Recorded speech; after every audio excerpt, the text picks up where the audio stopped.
Elena White pushed through the glass door of Petals and Dreams, the bronze bell above chiming its familiar welcome. The floriculture shop's scent of roses and jasmine wrapped around her after another exhausting day of deliveries across Chicago. At 24, she'd grown accustomed to the ache in her feet and the permanent floral perfume that clung to her work clothes. The afternoon had been particularly brutal. 5 wedding consultations, 3 funeral arrangements, and a bridezilla who'd changed her color scheme 4 times. Elena's temples throbbed with the kind of headache that only came from dealing with demanding customers while maintaining professional composure. Another 14-hour shift, she muttered, pulling her chestnut waves from the messy bun that had barely survived the chaos. The shop felt empty without Mrs. Henderson, the elderly owner who'd taken a chance on an orphaned girl 3 years ago. Elena had learned everything about flower arrangements through trial and countless errors. She moved through closing duties, checking each arrangement for wilted petals and refreshing water in the display buckets. Elena took pride in maintaining the shop's reputation for quality, even when exhaustion made every movement feel laborious. The phone's shrill ring pierced the evening quiet. Elena glanced at the antique clock mounted between arrangements. 7:45. Most customers rarely called this late, but desperate romantics occasionally needed rescue from their own poor planning. Petals and Dreams, this is Elena speaking. How may I help you? The voice that responded carried a thick accent, perhaps Eastern European, with an undertone that seemed almost menacing despite the polite words. Something about the cadence felt controlled, as if every syllable had been carefully measured. I need delivery tomorrow morning. Very specific order. Elena grabbed the worn notepad beside the register, her green eyes scanning the already packed schedule. Adding another delivery meant starting even earlier than usual, but late-night calls often paid better than regular orders. Of course, sir. What type of arrangement were you looking for? 12 black roses. Nothing else. Just black roses. Elena's pen paused mid-stroke. Black roses weren't common requests, requiring special techniques that made them significantly more expensive. Most customers settled for deep red alternatives when they discovered the cost. Black roses are quite unique, sir. May I ask what occasion this arrangement is for? Sometimes I can suggest similar alternatives that might work better for your budget. No alternatives. 12 black roses. Money is not concerned. The firmness suggested this wasn't negotiable. Elena scribbled the details, already calculating logistics. She'd need to contact her specialty supplier first thing tomorrow morning, which meant an earlier start and potentially higher costs for rush ordering. I'll need to check availability with my supplier, but I should be able to accommodate that request.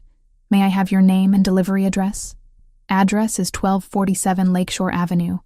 Large iron gates you cannot miss. Mansion with stone lions at entrance. Elena knew that address. Everyone in Chicago knew that neighborhood. Lakeshore Avenue housed some of the city's most expensive mansions, where old money and new wealth created an enclave of privacy and luxury that regular people only glimpsed through magazine spreads. And your name for the order, sir? Name is not important. You deliver to front gate, leave with security, collect payment.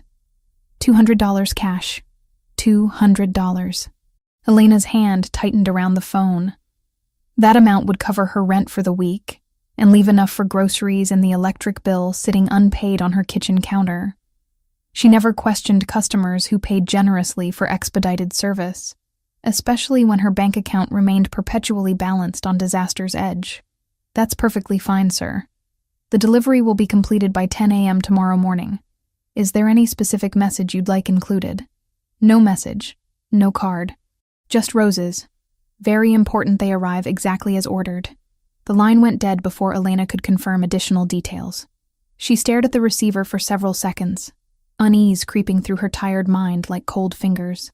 Something about the conversation felt off, though she couldn't pinpoint exactly what triggered her discomfort. The accent, the urgency, the specific request without context. Most customers provided background for their orders: anniversary flowers, apology arrangements, sympathy bouquets. There was usually context that helped Elena select appropriate presentation. This request felt oddly sterile, almost clinical in its specificity. Elena shook her head, dismissing her concerns as exhaustion-induced paranoia. Wealthy clients often behaved differently than her usual customers. They were accustomed to having requests fulfilled without explanation. The generous payment suggested someone who valued efficiency over friendliness. She finished her closing routine, double-checking locks and setting the security system. Walking to her modest Honda Civic parked behind the shop, Elena mentally calculated tomorrow's schedule. The black rose delivery would need to happen first, before heat could damage the delicate petals. The drive home took her through Chicago's quieter residential streets, past small businesses closing for the night. Elena loved this city despite its challenges. She'd grown up in various foster homes throughout the metropolitan area, but Chicago itself felt like the only constant in her life. As she navigated toward her apartment, Elena couldn't shake the memory of that accented voice requesting 12 black roses with such specific insistence. She'd worked with flowers long enough to know different varieties carried symbolic meanings, though she'd never bothered learning all the details. But black roses seemed to carry darker implications. The thought nagged at her as she climbed stairs to her second-floor apartment, keys jingling against the metal railing. Whatever symbolic meaning those flowers carried, her job was simple: deliver the arrangement, collect the payment, move on to the next customer. Elena had learned long ago that curiosity about clients' personal lives only led to complications she couldn't afford. Her apartment welcomed her with familiar simplicity. A small but clean space she'd made comfortable through careful budgeting. Fresh flowers from the shop's surplus brightened the windowsill, and photographs from her few friendships created warmth on otherwise bare walls. Elena heated leftover pasta and reviewed tomorrow's deliveries one final time. The mysterious order for 1247 Lakeshore Avenue sat at the top of her list, circled in red ink. $200 for 12 black roses and a short drive to an expensive neighborhood. It seemed almost too good to be true. She finished her simple dinner and prepared for bed, setting her alarm for 5 a.m. to accommodate the early supplier call. Tomorrow would bring challenges, but also opportunities. Elena had survived worse situations through determination and careful planning. As she settled into sleep, Elena remained unaware that her acceptance of that strange phone order had set in motion events that would completely transform her quiet life. The black roses she would deliver tomorrow morning carried a meaning far more dangerous than she could possibly imagine, and the mansion behind those iron gates held secrets that would soon make her a target in a world she never knew existed. The rumble of engines outside Elena's modest apartment building cut through her morning routine like thunder through clear skies. She'd been awake since 5 a.m., successfully securing 12 pristine black roses from her specialty supplier and carefully arranging them in elegant black tissue paper. The delivery was scheduled for 9:30, giving her plenty of time to complete the mysterious order and move on to her regular appointments. But the sound outside her kitchen window wasn't the usual traffic noise of Chicago's morning commute. This was deeper, more deliberate, the synchronized purring of multiple powerful engines that seemed to vibrate through the building's thin walls. Elena paused mid-sip of her coffee, green eyes narrowing as she approached the window overlooking the street below. 3 black SUVs sat parked along the curb directly in front of her building, their tinted windows reflecting the early morning sunlight like dark mirrors.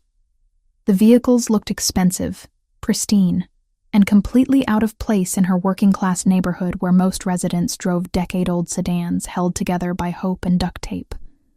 Elena's heart skipped as she watched men in dark suits emerge from the vehicles with military precision.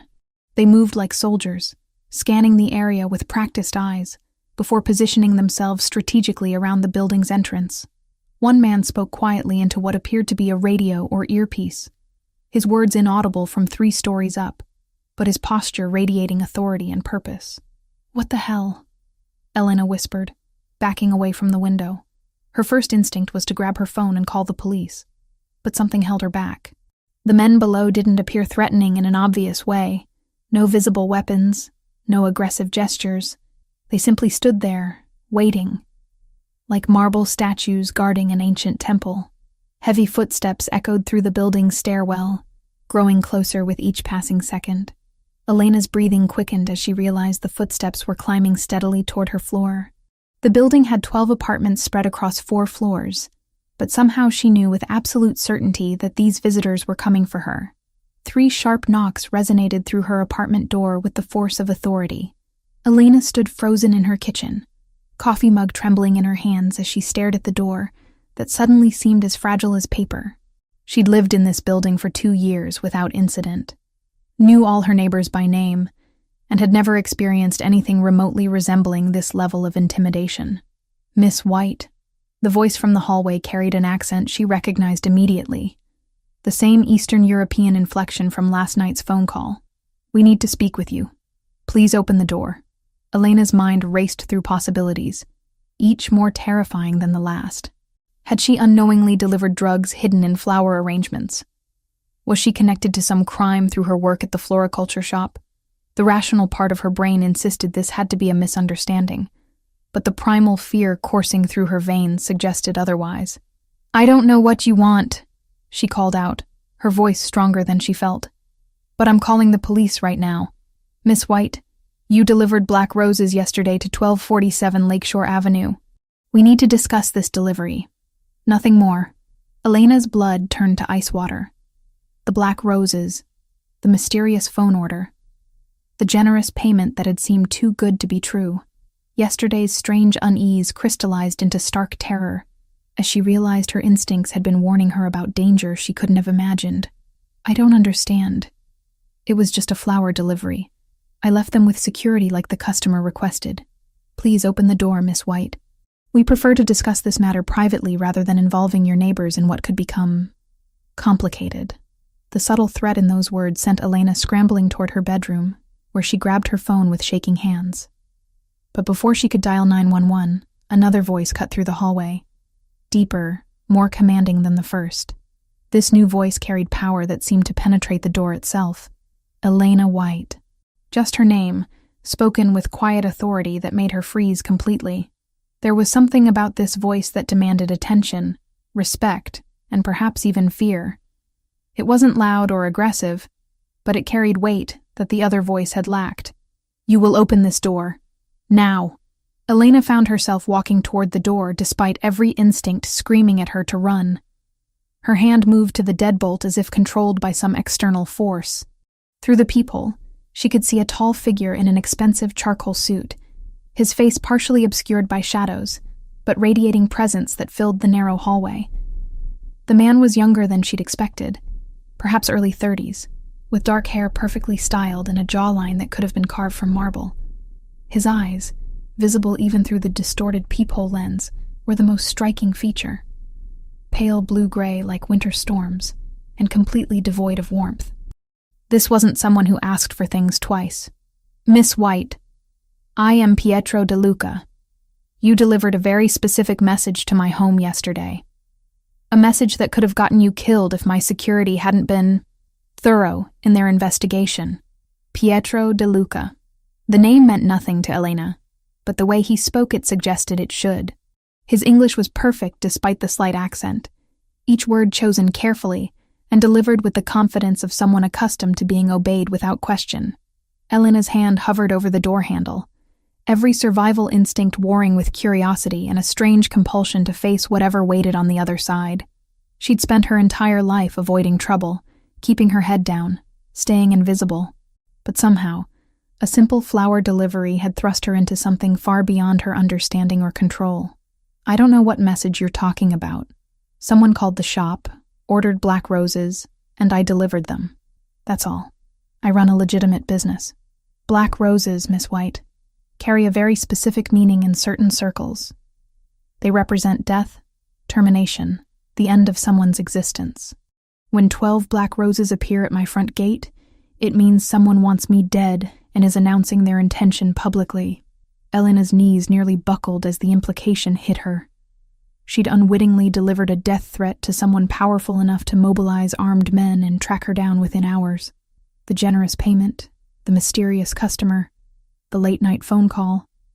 It had all been part of something far more dangerous than a simple floral arrangement. "But I didn't know," she whispered, pressing her forehead against the door. "I swear I didn't know what it meant. Someone just called and placed an order. I thought it was for a funeral or maybe a Gothic wedding. I never would have—" "Open the door, Elena." The use of her first name, spoken with quiet intimacy, somehow made the command even more compelling.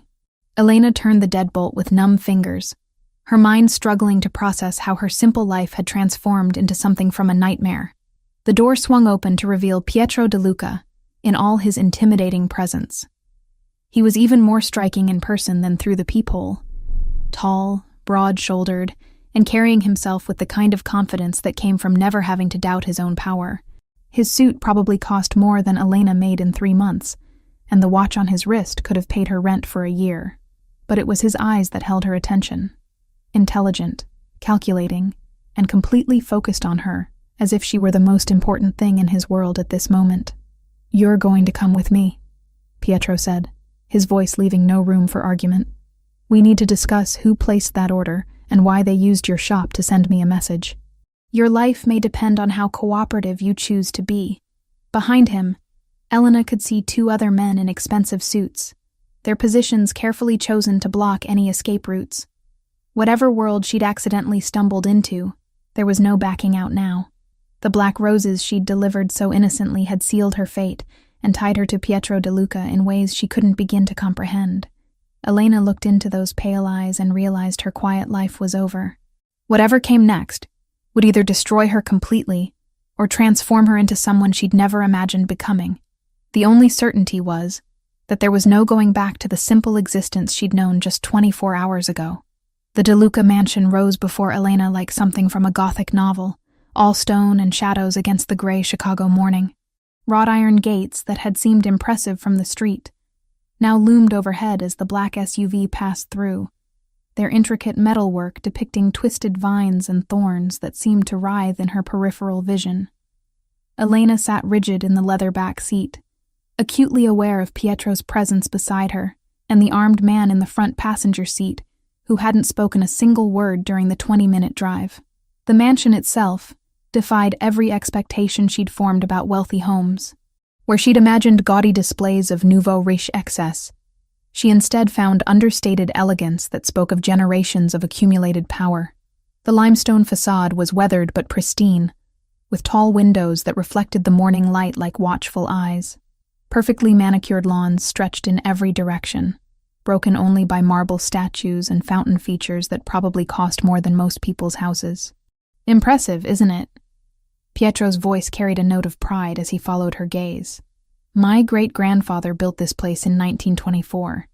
He believed in creating something that would last for centuries, a legacy that couldn't be destroyed by temporary setbacks or changing fortunes." Elena said nothing, her throat too tight with fear to form coherent responses. Every detail she absorbed: the security cameras mounted discreetly among ornamental trees, the men positioned strategically around the grounds, the subtle fortifications disguised as decorative elements, reinforced the growing realization that she'd stumbled into a world where normal rules didn't apply. The SUV stopped beneath a covered portico where 2 more men in dark suits waited with military precision. One opened Pietro's door, while the other attended to Elena, their movements coordinated as if they'd performed this routine countless times. Elena noticed that neither man made eye contact with her, treating her like valuable cargo that required careful handling, but didn't merit personal acknowledgement. "This way, Miss White." Pietro's hand settled at the small of her back, guiding her toward massive oak doors carved with the same thorny vine motif that decorated the gates. The touch was light, but unmistakably proprietary, as if he'd already classified her as something belonging to his domain. Elena wanted to pull away from the contact, but something about Pietro's presence made resistance feel not just futile, but actively dangerous. The mansion's interior overwhelmed her senses immediately. Marble floors polished to mirror brightness reflected light from crystal chandeliers that cast rainbow patterns across cream-colored walls. Original oil paintings in gilded frames depicted scenes of Italian countryside and formal portraits of stern-faced men who shared Pietro's distinctive features. The air itself felt different here, heavier, perfumed with expensive candles and fresh flowers that probably cost more than Elena's weekly grocery budget. "My study is this way." Pietro led her through a corridor lined with more artwork and antique furnishings that belonged in museums rather than private homes. Elena's practical mind couldn't help calculating the value of what she was seeing, and the numbers made her dizzy. This wasn't just wealth. This was empire-level resources that suggested influence extending far beyond legal business ventures. The study itself was a shrine to masculine power and old-world sophistication. Floor-to-ceiling bookshelves held leather-bound volumes in multiple languages, while a massive mahogany desk dominated the center of the room like a throne. Behind the desk, windows overlooked gardens, where she could see more security personnel moving with purpose that suggested they were anything but decorative. "Please, sit." Pietro gestured to one of two wingback chairs positioned in front of his desk. Elena perched on the edge of the seat, ready to bolt, despite knowing that escape was impossible. Pietro moved behind his desk with fluid grace, removing his suit jacket and hanging it carefully on a brass coat rack before taking his own seat. For several long moments, he simply studied her with those unsettling pale eyes. Elena felt like a specimen under a microscope, every detail of her appearance and demeanor being catalogued and analyzed. She'd thrown on jeans and a simple sweater that morning, choosing comfort over style for what she'd expected to be a routine day of deliveries. Now she felt utterly underdressed and exposed under Pietro's scrutiny. "Tell me about yourself, Elena White." His voice was conversational, almost friendly. But Elena detected steel beneath the silk. 24 years old, orphaned at 16, worked your way through community college while living in foster care. Currently employed at Petals and Dreams Floriculture Shop, where you've worked for 3 years. No criminal record, no outstanding debts beyond normal living expenses, no romantic entanglements. A remarkably clean and simple life. Elena's blood chilled as she realized he'd investigated her thoroughly enough to know details she'd never shared with anyone. "How do you know all that?" "It's my business to know things, especially when someone delivers death threats to my home." Pietro leaned forward slightly, his gaze never wavering. "The question isn't how I know about you, Elena. The question is whether you're as innocent as your background suggests, or whether someone recruited you specifically because you appeared harmless. Recruited me for what? I told you I just work at a flower shop. Someone called, placed an order, and I delivered it. I had no idea what black roses meant in your world. My world." Pietro's lips curved in what might have been amusement. "And what world do you think that is exactly?" Elena swallowed hard, finally voicing what had been growing clearer with every passing minute. "You're Mafia, aren't you? The security, the mansion, the way everyone acts around you. You're some kind of crime boss. I prefer businessman, but your assessment isn't entirely inaccurate." Pietro's admission was matter-of-fact, as if discussing the weather. The DeLuca family has various interests throughout Chicago and beyond. Some of those interests exist in gray areas that law enforcement finds problematic. Elena's hands trembled in her lap. "And someone used my flower shop to threaten you." "Precisely. The caller who placed that order knew exactly what message he was sending. Black roses at my gate announce intention to kill. A formal declaration of war between organizations. It's an old tradition, one that carries serious consequences for everyone involved. But I didn't know. I swear to you, I had no idea." Pietro opened a leather folder on his desk and slid several photographs across the mahogany surface toward Elena. "These were taken outside your apartment building over the past 3 weeks. Tell me if you recognize the man in the car." Elena's breath caught as she studied the surveillance photos. They showed her modest street from multiple angles, but in each image, the same dark sedan was parked in different positions with a clear view of her building. In one photo, she could make out a figure behind the wheel, middle-aged, wearing sunglasses despite the overcast day, with sharp features that suggested Eastern European heritage. "I've never seen him before," Elena said, her voice barely above a whisper. "Someone was watching me? For weeks. Long before the phone call to your shop. This suggests your involvement wasn't random, Elena. Someone specifically chose you as their messenger, probably because your background makes you appear innocent and unconnected to organized crime." Elena felt sick as the implications crashed over her. "You think someone set me up, used me to deliver a death threat without my knowledge." "I don't think, Elena, I know." Pietro gathered the photographs back into the folder. "The question now is what we do about it. You've seen my face, been in my home, learned things about my business that outsiders aren't meant to know. Under normal circumstances, that would create problems for both of us. The threat was subtle, but unmistakable." Elena understood that she'd crossed a line from which there might be no return. Her simple life, her quiet existence, her carefully maintained distance from trouble, All of it had been shattered by one phone call and a dozen black roses. "What are you going to do to me?" The question emerged as barely a whisper. Pietro studied her for another long moment, something unreadable flickering in those pale eyes. When he finally spoke, his voice carried a gentleness that surprised her. "That depends on you, Elena. You can help me find out who used you as their unwitting messenger, or you can become a liability that needs to be managed. The choice is yours. But understand that there's no returning to your old life either way. You know too much now to simply walk away and pretend this never happened." Elena closed her eyes, realizing that her world had fundamentally changed in ways she was still struggling to comprehend. Whatever happened next would transform her from Elena White the florist into something else entirely, either Pietro De Luca's ally or his victim. The only certainty was that her quiet, ordinary life was gone forever. The safe house was nothing like Elena had imagined. Tucked away in an upscale suburb 40 minutes from the city, it appeared to be an ordinary 2-story colonial home with white shutters and a carefully maintained garden. But appearances were deceiving. The windows were bulletproof, the doors reinforced with steel, and security cameras monitored every approach angle. Pietro had explained this during the drive while Elena sat in stunned silence, trying to process how her life had transformed from mundane to life-threatening in less than 24 hours. "You'll be comfortable here," Pietro said as they walked through the front door, his hand still positioned protectively at the small of her back. "Maria keeps the house stocked with everything you might need." Maria turned out to be a stern-faced woman in her 50s, with graying hair pulled into a tight bun and eyes that missed nothing. She greeted Pietro with respectful familiarity, but studied Elena with barely concealed suspicion, as if trying to determine whether this newcomer represented threat or burden to their carefully ordered world.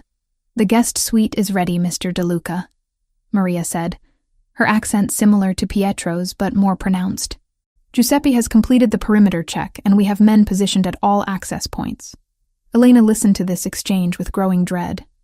The casual discussion of armed guards and security protocols reinforced how completely she'd left her normal world behind. 3 days ago, her biggest concern had been making rent on time. Now she was hiding from people who wanted to kill her for reasons she still didn't fully understand. The guest suite occupied the entire second floor, consisting of a spacious bedroom, private bathroom, and sitting area with windows overlooking the garden. The furnishings were expensive but not ostentatious. Comfortable chairs, quality linens, fresh flowers that reminded Elena painfully of her abandoned life at Petals and Dreams. "I can't stay here indefinitely," Elena said, as Pietro conducted a brief inspection of the rooms. "I have a job, responsibilities. People will notice if I just disappear. Your responsibilities have changed," Pietro replied without looking at her. He was checking window locks, with practiced efficiency, his movements those of someone accustomed to thinking about security, even in supposedly safe environments. "Maria will retrieve whatever you need from your apartment. As for your job, I've arranged for you to take medical leave due to a family emergency." Elena stared at him. "You can't just rearrange my life without asking." Pietro finally turned to face her, those pale eyes holding an intensity that made her step back involuntarily. "Elena, 3 hours ago someone bombed Petals and Dreams. The entire shop is gone along with half the block. If you'd been at work this morning instead of delivering black roses, you'd be dead." The words hit Elena like physical blows. Her shop, Mrs. Henderson's shop, destroyed. The place where she'd learned everything about flowers, where she'd built something resembling stability after years of foster care uncertainty. Gone, eliminated as casually as erasing chalk from a blackboard. "Mrs. Henderson," Elena whispered, sinking into one of the chairs. "Is she wasn't there. According to our information, she was visiting her sister in Milwaukee this week. But the message is clear. Whoever orchestrated this wants to eliminate any connection between you and that phone call." Elena buried her face in her hands, overwhelmed by grief and terror in equal measure. "I don't understand why someone would go this far. It was just a flower delivery. It was a death threat delivered to the most powerful crime family in Chicago," Pietro corrected grimly. "The Russians have been testing our boundaries for months, looking for weakness they can exploit. Using an innocent florist to deliver their message was psychological warfare, a way to show they could strike at us through unexpected channels." "Russians?" Elena looked up, remembering the surveillance photos and the accented voice on the phone. The man who called the shop? Viktor Kozlenko, based on voice analysis our technical people conducted. He runs the Bratva operations in the Midwest, and he's been looking for an excuse to move against us since last spring. Pietro moved to the window, gazing out at the garden where Elena could see armed figures moving among the trees. By using you to deliver the threat, he accomplished several objectives at once. Elena felt sick as the implications became clear. He made me a target. Exactly. If I'd reacted emotionally and hurt you, it would have provided justification for retaliation. If I'd ignored the threat, it would have suggested weakness. Either way, he created a situation where he could claim moral authority while advancing his territorial ambitions. But you didn't hurt me. Elena studied Pietro's profile, noting the tension in his jaw and the careful way he positioned himself to maintain visual contact with both the window and the door. Why? Pietro was quiet for so long that Elena thought he might not answer. When he finally spoke, his voice carried an undertone she hadn't heard before, something almost vulnerable beneath the usual authority. Because you reminded me of someone I used to be. Before this life claimed me completely, I was just a college student who wanted to study architecture and build beautiful things instead of managing an empire built on violence and fear. He turned from the window, meeting her gaze directly. Seeing your genuine confusion, your innocence, it reminded me what I'd lost. The admission hung between them like a bridge neither was sure they should cross. Elena found herself looking at Pietro differently, seeing past the intimidating exterior to glimpses of the man he might have been under different circumstances. The thought that someone so powerful could harbor regrets about his path made him seem more human and somehow more dangerous simultaneously. A sharp knock at the bedroom door interrupted the moment. "Mr. De Luca," came Giuseppe's voice from the hallway. "We have movement on the perimeter. 3 vehicles approaching from the east road." Pietro's entire demeanor shifted instantly, the vulnerable man disappearing as the crime boss reasserted control. "Stay here," he commanded Elena, his hand moving automatically to check the weapon concealed beneath his jacket. "Whatever happens, don't leave this room until I come back for you." "Pietro, wait." Elena stood, surprising herself by using his first name. "What if you don't come back?" He paused at the doorway, something unreadable flickering across his features. "Then Maria will know what to do. She's been with my family for 20 years, and she won't let anything happen to you. Why do you care what happens to me?" The question escaped before Elena could stop it. "I'm nobody special, just someone who got caught in the middle of your war." Pietro studied her for a long moment, his pale eyes searching her face as if memorizing every detail. "You're wrong about that, Elena. You're exactly what I've been looking for without knowing I was searching. Someone real in a world of carefully constructed lies. Someone who still believes in beautiful things." Before Elena could respond, he was gone, leaving her alone with the sound of men moving through the house with military precision and the growing certainty that whatever happened in the next few minutes would determine whether her new life would continue or end before it truly began. Through the bulletproof windows, Elena could see muzzle flashes in the darkness as the safe house came under attack. The war between the families had found them, and she was trapped in the middle of violence she'd never chosen, but could no longer avoid. All she could do was wait and hope that Pietro's promise of protection would prove stronger than Viktor Kozlenko's determination to eliminate everyone connected to the Black Roses that had started this deadly game. The gunfire had stopped 2 hours ago, but Elena still flinched at every small sound from the darkened house below. She'd spent the time pressed against the far wall of her room, away from the bulletproof windows, listening to shouted commands in Italian and the occasional burst of automatic weapons fire that made her heart skip beats. Now silence filled the safe house like a held breath, and the waiting was almost worse than the violence had been. When footsteps finally approached her door, Elena grabbed the heavy crystal paperweight from the desk, her only available weapon against whatever might come through that door. The soft knock that followed was almost anticlimactic after the terror of the past few hours. "Elena, it's Pietro. May I come in?" Relief flooded through her so intensely that her knees nearly buckled. She set down the paperweight with shaking hands and opened the door to find Pietro standing in the hallway, his expensive suit torn and blood-stained, his left arm hanging at an awkward angle that suggested injury. But he was alive, and the pale eyes that met hers held exhaustion rather than the cold emptiness she'd feared might be all that remained after the battle. "You're hurt," Elena said, her practical instincts overriding everything else. "Let me look at that arm. It's nothing serious. A bullet graze and some strained muscles from diving for cover." Pietro attempted to shrug, but winced at the movement. Giuseppe handled the situation efficiently. "The Russians won't be bothering us again tonight." Elena didn't ask what "handled the situation" meant. She was learning that Pietro's world operated by different rules, where violence was a negotiating tool, and death was sometimes the only acceptable resolution to disagreements.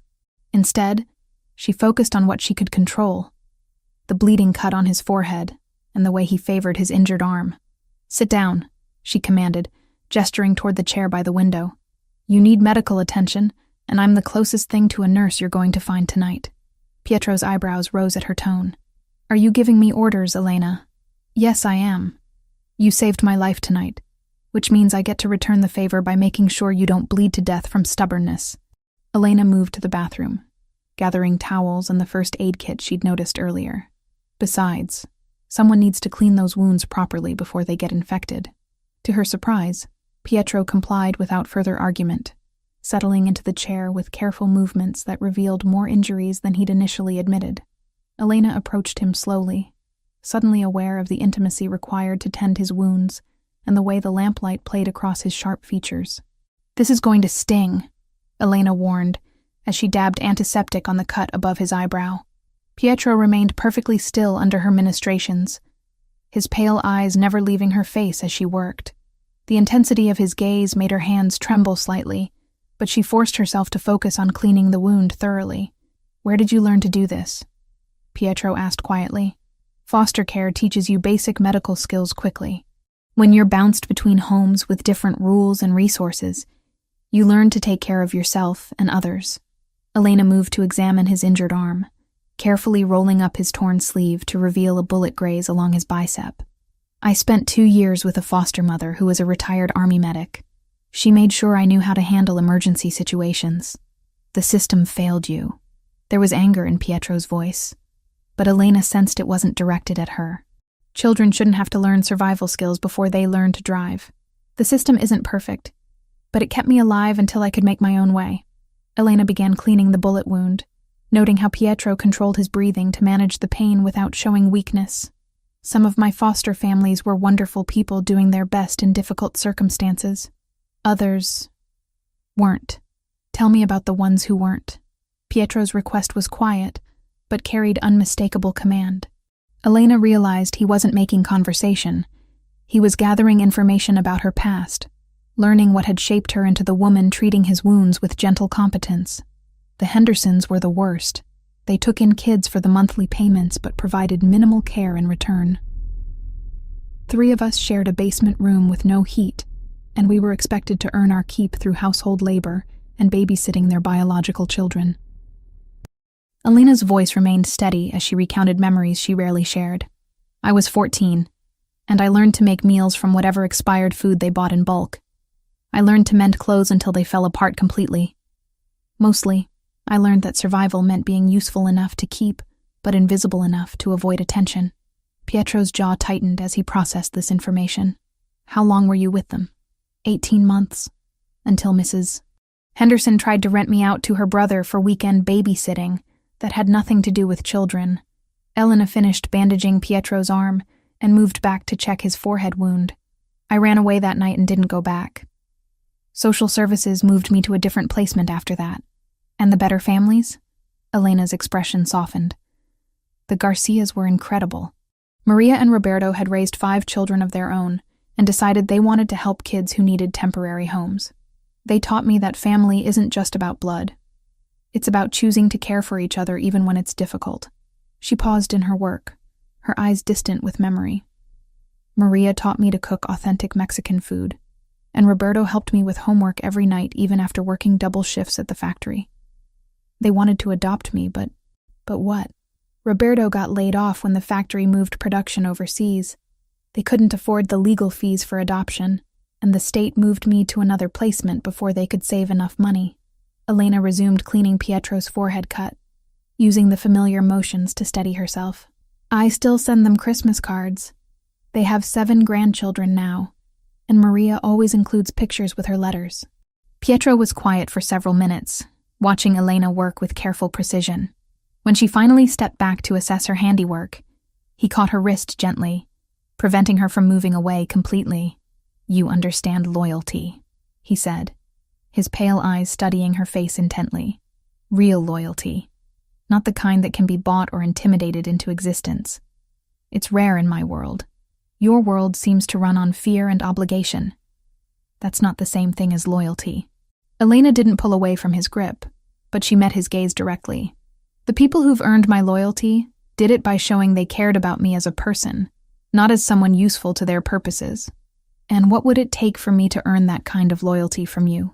The question hung between them like a challenge. Elena studied Pietro's face in the lamplight, noting the exhaustion that made his features appear younger and more vulnerable. Bloodstained and injured, he looked less like the intimidating crime boss who'd appeared at her door that morning, and more like a man carrying burdens he couldn't share with anyone else. "Stop treating me like a problem to be managed," Elena said finally. "I'm not a business asset or a potential liability. I'm a person who got dragged into your war without choosing sides. If you want my cooperation, start by acknowledging that I have my own thoughts, feelings, and opinions about what's happening to my life." Pietro's grip on her wrist loosened, but he didn't release her completely. "You're right. I've been thinking tactically instead of personally, treating you like a chess piece instead of a woman whose entire world has been turned upside down. And what happens now? Do I spend the rest of my life hiding in safe houses while you fight wars with people who want to kill me for delivering flowers? No." Pietro's voice carried quiet determination. "Now we end this permanently. Kozlenko made a mistake when he targeted you. He gave me personal motivation to destroy him completely instead of simply defending territory. Tomorrow we're going to find him and make sure he never threatens you again." Elena felt something shift in the air between them, a sense of partnership forming despite the dangerous circumstances that had brought them together. For the first time since answering that fateful phone call, she felt like an active participant in her own fate, rather than a victim of forces beyond her control. "What do you need me to do?" she asked. Pietro's smile was the first genuine expression she'd seen from him, transforming his entire face. "Help me plan how to use Victor's own tactics against him. After all, you understand the art of appearing harmless while being far more dangerous than anyone suspects." The revelation came during breakfast 3 days after the attack on the safe house. Elena sat across from Pietro at the marble kitchen island, sharing coffee and the kind of comfortable silence that had developed between them as they planned their response to Victor's escalating war. She'd grown accustomed to the rhythm of life under protection, the constant presence of armed guards, the bulletproof windows, the way Pietro's phone buzzed with updates about security sweeps and intelligence gathering. But nothing had prepared her for the conversation that began when Maria approached them with a thick manila folder and an expression of barely controlled anger. "I found these in Peter's apartment," Maria said, setting the folder on the counter between them. "Giuseppe's team conducted a thorough search after we received intelligence about a possible insider threat." Elena's blood chilled at the mention of Peter's name. Peter Kowalski had worked at Petals and Dreams for 6 months, starting as part-time help during their busy spring season, and gradually taking on more responsibilities as Elena trusted him with deliveries and customer service. He was quiet, reliable, and had never given her any reason to doubt his loyalty to the shop, or to her personally. "Peter from the flower shop?" Elena asked, though she already knew the answer from Maria's grim expression. "What kind of intelligence?" Pietro opened the folder without answering, his pale eyes scanning the contents with professional efficiency. Elena watched his face grow progressively darker as he examined whatever evidence Giuseppe's team had uncovered. Finally, he turned the folder toward her, revealing photographs, bank statements, and what appeared to be surveillance reports, written in a mixture of English and Russian. "Your friend Peter has been working for Viktor Kozlenko for 8 months, Pietro said quietly. "Long before he applied for a job at your shop." Elena's hands trembled as she picked up the first photograph. It showed Peter meeting with a man she now recognized as one of Victor's associates, the same sharp-featured individual who'd been watching her apartment building for weeks. The meeting was taking place in a parking garage, and both men appeared to be exchanging money for documents. "This can't be right," Elena whispered.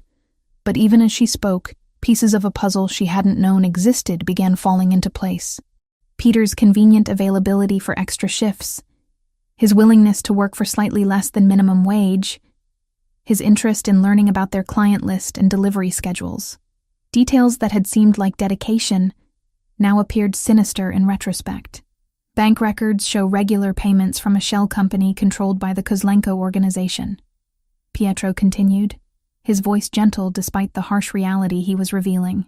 $2,000 a month for information about your customers, your routines, and your personal life. Elena felt sick as she realized how thoroughly she'd been betrayed. Peter hadn't just been spying on the business. He'd been reporting on her daily habits, her financial struggles, her complete lack of connections to organized crime. Information that had made her the perfect unwitting messenger for Victor's death threat.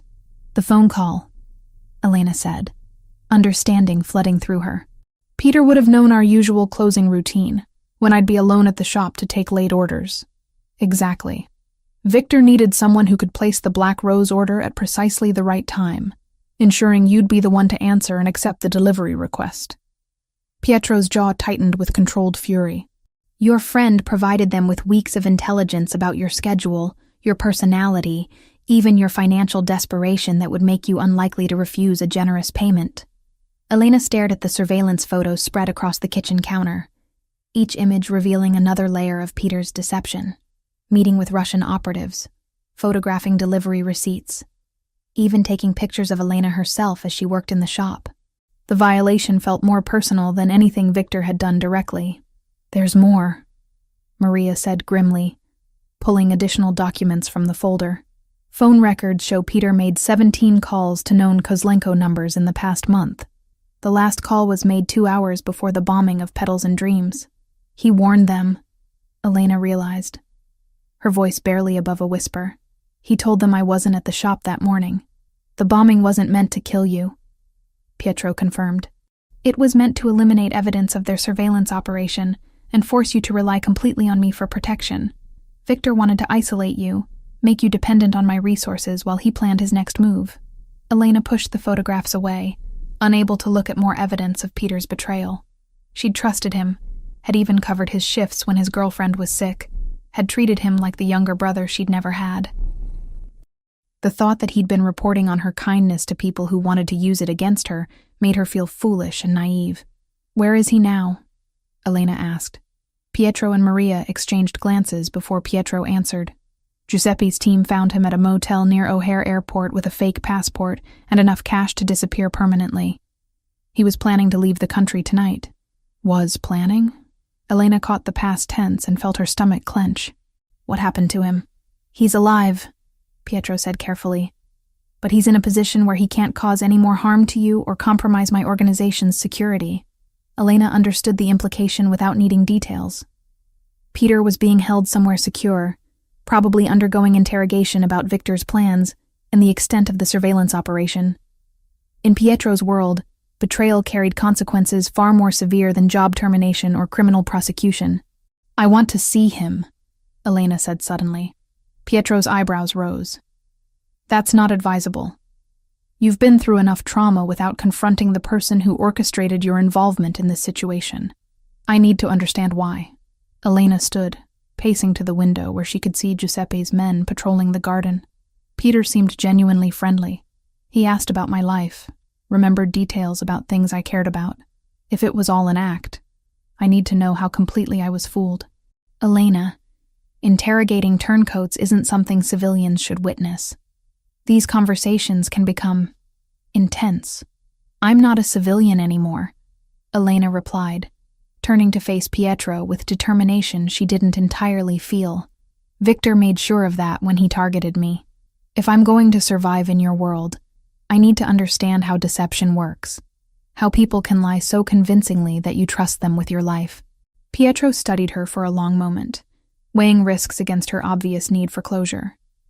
If I agree to this, you follow my lead completely. You don't react emotionally, you don't make threats, and you leave when I tell you to leave. Peter is dangerous precisely because he's skilled at manipulation. Elena nodded, though part of her wondered if she was making another mistake by trusting Pietro's judgment. But she needed answers that only Peter could provide.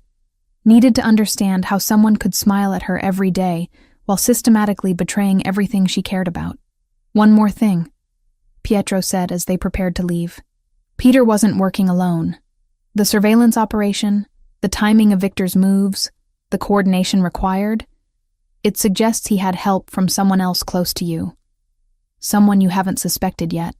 Elena's blood chilled as she realized the betrayal might extend beyond Peter. In a world where loyalty could be purchased and deception was a professional skill, anyone could be working for the enemy. Even people she'd trusted for years could be reporting on her movements, her weaknesses, her growing feelings for the man who'd become both her protector and her captor. The drive to Giuseppe's interrogation site took them through Chicago's industrial district, past abandoned warehouses and forgotten buildings where secrets could be kept and difficult conversations could occur without interruption. Elena sat beside Pietro in tense silence, preparing herself to confront the man who'd sold her trust for Russian money and nearly gotten her killed in the process.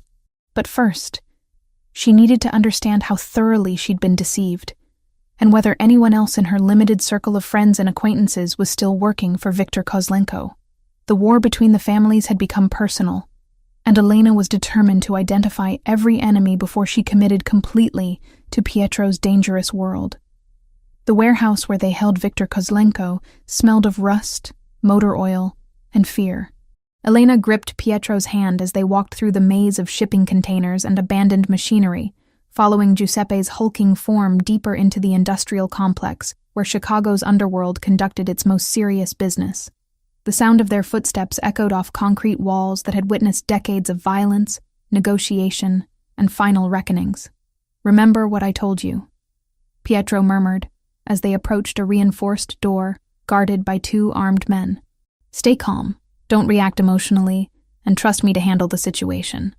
Elena nodded, though her heart hammered against her ribs with each step closer to confronting the man who'd orchestrated the destruction of her peaceful life. 3 weeks ago, she'd been worried about rent payments and wedding consultations. Now she was walking into a confrontation with a Russian crime boss who'd used her innocence as a weapon against the man she was falling in love with. The guard stepped aside respectfully as Pietro approached, their deference absolute despite the casual way they carried automatic weapons. Giuseppe unlocked the heavy door with practiced efficiency, revealing a sparse room furnished with folding chairs, a metal table, and industrial lighting that cast harsh shadows across every surface. Viktor Kozlenko sat in the center of it all, his hands zip-tied behind the chair, his expensive suit torn and blood-stained from what had clearly been a violent capture. But his pale eyes remained defiant as they fixed on Pietro, then shifted to Elena with undisguised curiosity. Even restrained and defeated, he radiated the kind of dangerous charisma that had built a criminal empire across multiple states. "The famous Pietro De Luca," Victor said, his accent thick but his English precise. "And the little flower girl who started this whole mess. How romantic that you've brought her to witness my execution." "No one's being executed tonight, Victor." Pietro pulled out a chair for Elena before taking his own seat across from the Russian. "This is a business meeting to discuss the terms of your surrender." Victor laughed, a sound devoid of humor. "Surrender? You think I came to Chicago unprepared for war with your family? My men know where I am, and if I don't contact them by midnight, they'll assume I'm dead and respond accordingly." "Your men are dead," Giuseppe stated flatly from his position by the door. "We eliminated your entire Chicago operation 6 hours ago. The warehouse in Cicero, the safe houses in Chinatown, the money laundering operation in Little Village, all gone." Elena watched Victor's face carefully, noting the moment when defiance flickered into something resembling concern. Despite his bravado, he hadn't expected Pietro to move against him so comprehensively, or so quickly. The war between the families had been decided in a single coordinated strike that left Victor isolated and vulnerable. "You're lying," Victor said, but uncertainty had crept into his voice. "My nephew Alexei would never allow—" "Alexei is in federal custody," Pietro interrupted, "charged with arms trafficking, money laundering, and conspiracy to commit murder. The evidence we provided to the FBI was quite compelling. He'll be lucky to see daylight before his 60th birthday." Elena realized she was witnessing the systematic dismantling of Victor's power structure. Each revelation designed to strip away his confidence, and force him to confront his complete defeat. Pietro wasn't just physically stronger. He'd outmaneuvered Victor strategically, turning the Russian's own tactics against him with devastating effectiveness. "Why am I here?" Elena asked, surprising both men with her question. "If this is about negotiating surrender terms, what do you need from me?" Victor's attention focused on her with predatory intensity. "Ah, the innocent asks the right question. You're here because Pietro wants you to see what happens to people who threaten what belongs to him. This isn't negotiation. It's demonstration. Elena doesn't belong to me," Pietro said quietly, but his pale eyes remained fixed on Victor. "She's here because she deserves to understand why her life was destroyed and who was responsible for targeting her." Such noble words from a man whose family has built an empire on violence and fear. Victor's smile was sharp as broken glass. "Did you tell her about your father, Pietro? About how he expanded the De Luca territory by eliminating entire bloodlines? About the children who died because they carried the wrong surname?" Elena felt Pietro tense beside her, recognizing that Victor was probing for emotional weakness he could exploit. But Pietro's voice remained steady when he responded. "My father's sins don't excuse yours, Victor. You targeted an innocent woman to wage psychological warfare against me. That crossed a line that can't be uncrossed." "Innocent?" Victor's laugh was genuinely amused. "Your little flower girl isn't as innocent as she pretends. Ask her about the fire that killed her foster parents when she was 16. Ask her why the insurance investigation was never completed." Elena's blood turned to ice water. The fire that had killed the Hendersons, her abusive foster parents who'd tried to exploit her in ways that still gave her nightmares. The blaze that had started in the basement where she'd been forced to sleep, spreading upward through the old house while the family slept. She'd barely escaped through a basement window, arriving at the fire department covered in soot and claiming she'd been staying overnight with a friend. "That's enough," Pietro said, his voice carrying a warning that made the temperature in the room seem to drop several degrees. But Victor wasn't finished. "The fire started in the basement, didn't it, Elena? Right where they kept you locked up at night. Such a convenient accident, especially considering how the insurance investigators found traces of accelerant near your sleeping area." "I didn't start that fire," Elena whispered, but even as she spoke, she remembered the camping stove she'd hidden under her makeshift bed, the only source of heat during Chicago's brutal winter months. She remembered falling asleep while it was still burning, waking to the smell of smoke and the sound of screaming from upstairs. "Of course you didn't," Victor continued, his tone mockingly gentle. "Just like you didn't know what black roses meant when you delivered them to Pietro's gate. You have a talent for being present when terrible things happen to terrible people." Pietro stood abruptly, moving toward Victor with deadly purpose. "I warned you. Pietro, stop." Elena caught his arm, surprising herself with her own calm voice. "He's trying to manipulate us both. Whatever happened that night, it was an accident. I was a child trying to survive in an impossible situation." She turned to face Victor directly, meeting his pale eyes without flinching. "You're right about one thing. I'm not completely innocent anymore. Being around Pietro has taught me that sometimes violence is the only language that monsters understand." Elena reached into her purse and withdrew the small pistol Pietro had given her for protection, the weight of it familiar in her hands after hours of training with Giuseppe. Victor's smirk faltered as she pointed the weapon directly at his chest, her grip steady, despite the adrenaline coursing through her system.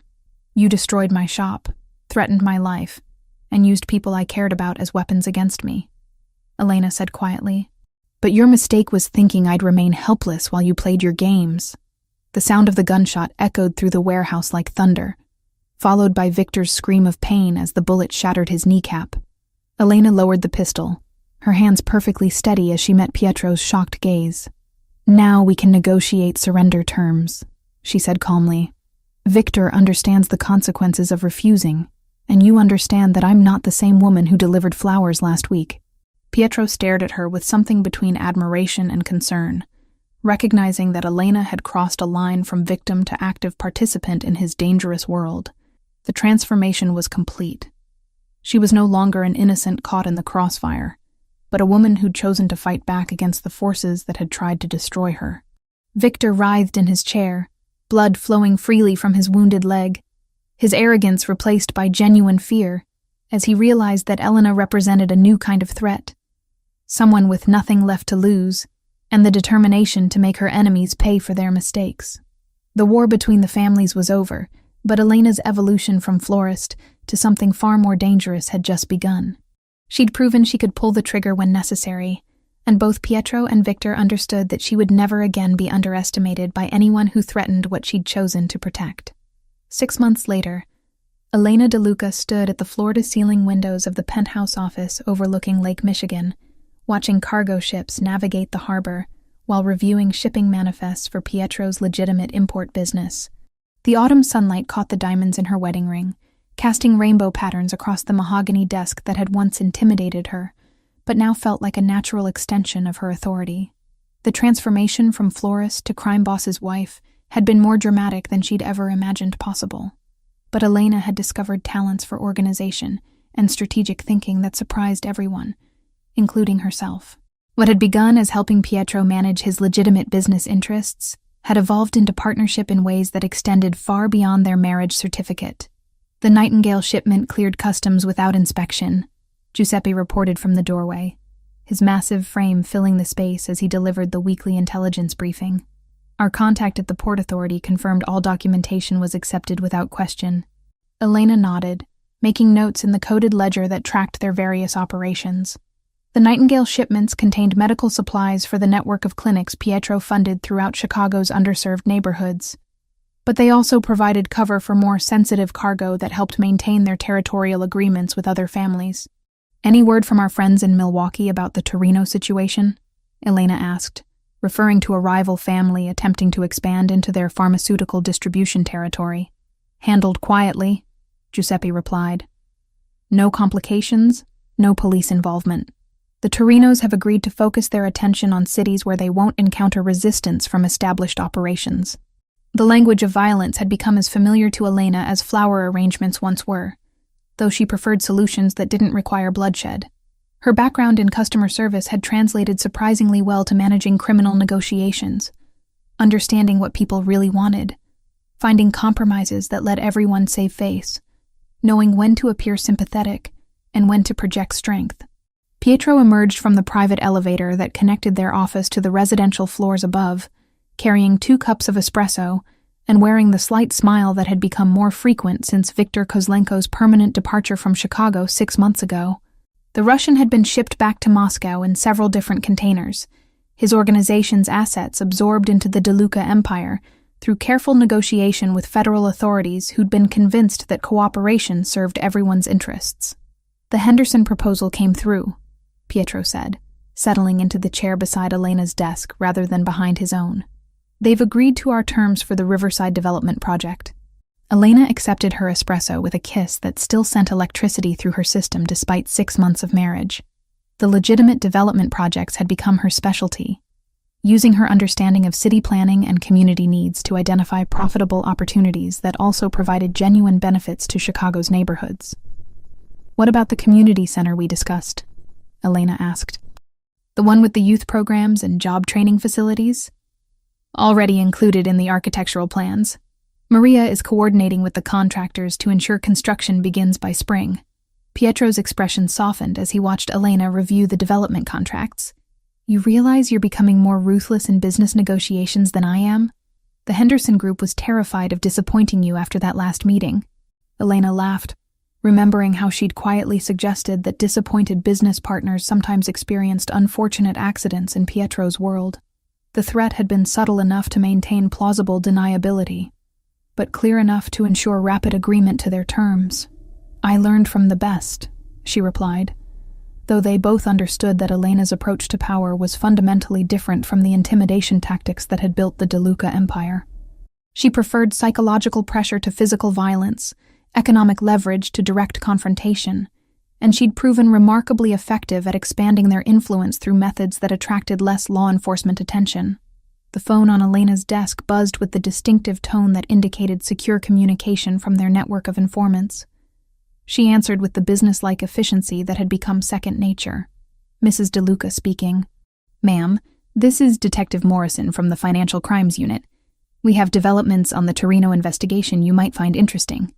Elena activated the encryption protocol and switched to speaker mode so Pietro could monitor the conversation. Detective Morrison was one of several law enforcement officials who'd discovered that cooperation with the De Luca organization often provided better results than traditional police work, especially when dealing with criminals who showed less restraint than Pietro's operation. What kind of developments, Detective? The Torinos were laundering money through medical supply companies, just like you suspected. We followed the paper trail you provided and uncovered a network of fake pharmaceutical distributors operating across 6 states. The arrests should happen within the next 48 hours. Elena made notes in her encrypted files, already calculating how the Torino family's collapse would affect territory distribution and business opportunities throughout the Midwest.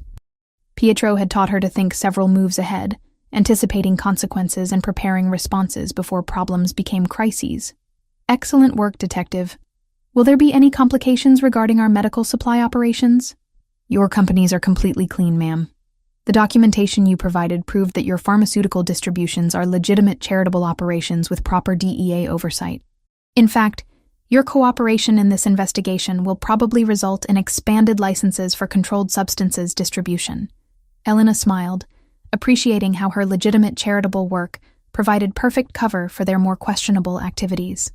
The clinics they funded genuinely helped thousands of people throughout Chicago, but they also created relationships with medical professionals who occasionally needed favors that only the De Luca organization could provide. After ending the call, Elena found Pietro watching her with the same mixture of admiration and slight concern that had become familiar during their months of partnership. She'd proven capable of matching his strategic thinking and exceeding his diplomatic skills, but her rapid adaptation to criminal life sometimes worried him. "Any regrets?" Pietro asked quietly, the question that had become routine between them during moments of reflection. Elena considered the question seriously, as she always did. 6 months ago, she'd been struggling to pay rent while working 14-hour days at a job that barely covered her expenses. Now she managed a multi-million-dollar operation, lived in luxury beyond her previous imagination, and wielded influence that extended throughout Chicago's political and business communities. But more importantly, she'd found purpose that extended beyond mere survival. The charitable projects, the community development initiatives, even the way they'd restructured their criminal operations to minimize harm to innocent people. It all represented the kind of positive impact she'd dreamed of making, but never had the resources to attempt. "No regrets," Elena replied, meaning it completely. "I've never been more useful or more fulfilled than I am now." Pietro's smile became the genuine expression of contentment that had replaced his earlier mask of controlled authority. "Maria is preparing dinner on the terrace tonight. She mentioned something about celebrating 6 months of marriage and discussing plans for expanding the family." Elena's heart skipped at the implication, though they'd been discussing children for weeks. The idea of raising a family within the world they'd built together no longer frightened her. Their empire was stable, their enemies eliminated, and their legitimate businesses provided cover for a lifestyle that could appear completely normal to outside observers. "Tell Maria we'll need champagne," Elena replied, standing to straighten Pietro's tie in a gesture that had become their private ritual. "And perhaps we should start planning the nursery. The room overlooking the garden would be perfect." As the sun set over Lake Michigan, Elena reflected on the journey that had brought her from delivering black roses to building an empire, alongside the man who'd initially terrified her. The florist who'd answered a wrong number 6 months ago was gone forever, replaced by a woman capable of navigating the most dangerous waters of power and influence. But at its core, their story remained what it had always been. 2 people who'd found in each other the perfect partner for building something beautiful from the thorny complexity of real life. The black roses that had brought them together now bloomed in their private garden, a reminder that even the darkest beginnings could grow into something worth protecting with absolute ruthlessness. Elena De Luca had never imagined that love could be cultivated from violence and fear, but she'd learned that the strongest foundations were built from surviving the worst storms together.